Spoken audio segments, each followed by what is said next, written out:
Hey filmmakers, today I'm going to show you how to set up a more permanent home studio so that it's always ready to go when you want to shoot.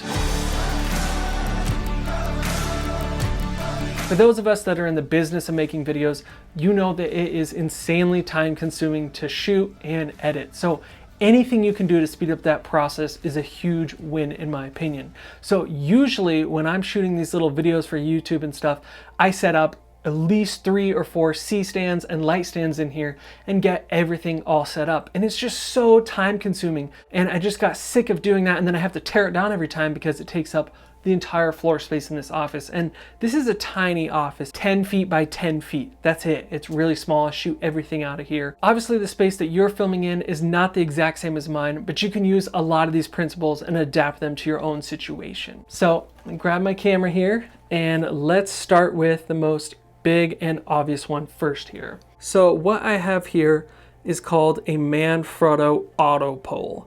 And this thing can go up to 12 feet in length.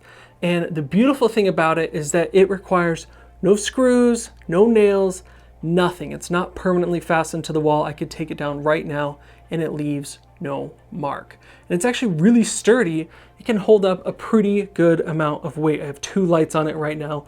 Talk about more of that in a second, but essentially you just extend it. It's telescoping between the space that you need. You can buy them in all different lengths, and then you just pull this lever right here and it'll extend and get really tight. And I just want to show you guys, this thing is going nowhere. You can really yank on it and it's very sturdy. Basically what I've done is created my own little grid system. That way there's nothing on the floor. My floor space is nice and clear. I used to have a whole bunch of C-stands set up. I'll show you where they're at now. They're just back here. So what I'm using here is a Mathellini clamp to clamp onto the pole, and then I have a baby pin extension rod going down so that my light can get down further, and obviously I've got my light then attached to that.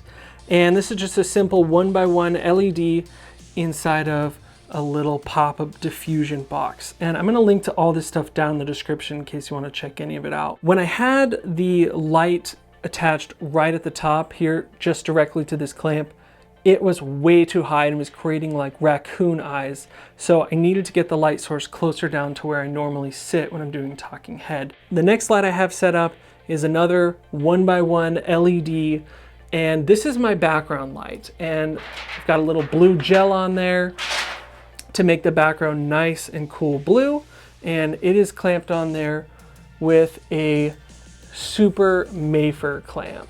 And then what I've done is I've taken all the power cables and basically zip tied them and ran them across the Manfrotto AutoPoll to an extension cable, which then runs down my wall and plugs in.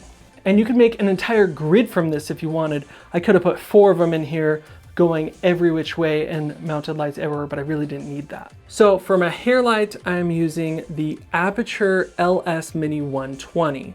Now, I just got this light and I'm really loving it. I specifically got it just for my hair light. So I'm actually gonna kick it on here. And I have this set to a nice, cool blue because I like the contrast on the hair light. And I've got the barn doors on there to cut it off of the walls because I was using this LED panel before. And as you can see, it's getting all over the walls and it just was not very directional. I want it to just spot on the back of my head. Now, I usually have the chair right here, and then I actually just talk right into the corner. Literally when I'm filming these videos, I'm pretty much talking to the closet because my tripod is in the closet and camera goes right there and looks this way. And then I have a Quasar Science tube back here, always ready to go. Gives it this nice cool glow that I really love.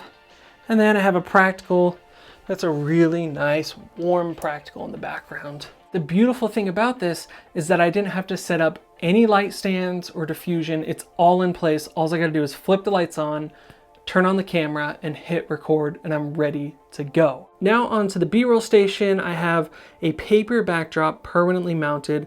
I made an entire video about how to do that, but basically I have these really cheap J-hooks, and then a photography crossbar going through the paper backdrop.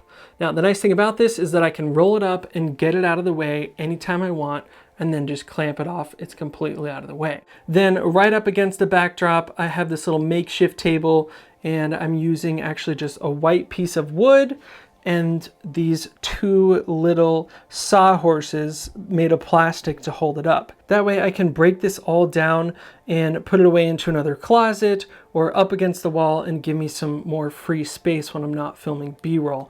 And I'm making an entire video about this cool gimbal from Tech, the AK4000, that will be coming out soon. So now I want to show you what it looks like with this camera actually on the tripod back there, and this all in the background with all the lights flipped on. So I'm going to switch lenses and show you what that looks like.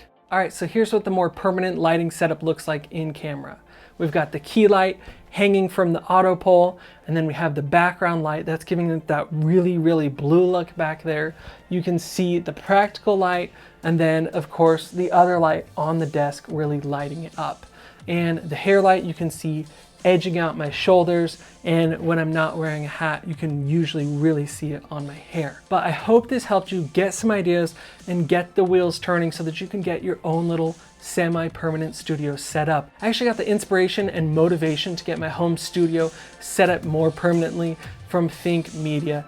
Thank you, Sean, for doing that little home office tour. It gave me a lot of little ideas. So guys, if you want to learn how to light and shoot better videos, hit subscribe right now. I have a ton more videos coming out on shooting, editing, everything like that. All right, I'll see you in the next video.